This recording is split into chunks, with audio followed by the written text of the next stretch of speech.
প্রথমেই সকলকে জানাই শুভ নববর্ষ। এই নববর্ষ দিয়ে আজকে 2 তারিখে আমার একটা মিনি ব্লগ শেয়ার করলাম। প্রথমেই সকালবেলা ঘুম থেকে উঠে নতুন জামা কাপড় পরে ফ্রেশ হয়ে বেরিয়ে পড়েছিলাম মন্দিরের জন্য। তো এখন মন্দিরে পুজো দেওয়া হয়ে গেছে, আর এটা দেখো মন্দিরের পিছন দিকটা। মন্দিরের ভেতর তো ক্যামেরা করতে দেয় না, তো যাই হোক, মন্দির থেকে ফিরে এসে ঘরের ঠাকুরকেও পুজো করে আমি এই জিনিসটাকে কি বলে ঠিক জানি না, এটা গেটে লাগিয়ে দিলাম। আর ওদিকে শুভ্র বানাচ্ছিল খাবার।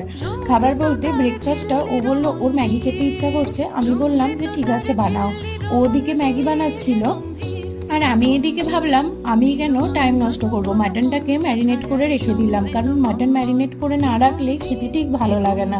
তো আর এই যে দেখো ব্রেকফাস্টে ম্যাগি একদম রেডি। তো ম্যাগিটাকে খেয়ে আমিও রান্নায় নেমে পড়লাম। তো পোলাও আর মাটন আর রায়তা ছিল আজকে আমাদের নববর্ষের রেসিপি স্পেশাল মেনু। আর আমার ভিডিও যদি ভালো লাগে চ্যানেলটাকে লাইক, শেয়ার অ্যান্ড সাবস্ক্রাইব করে অবশ্যই পাশে থেকো। বাই।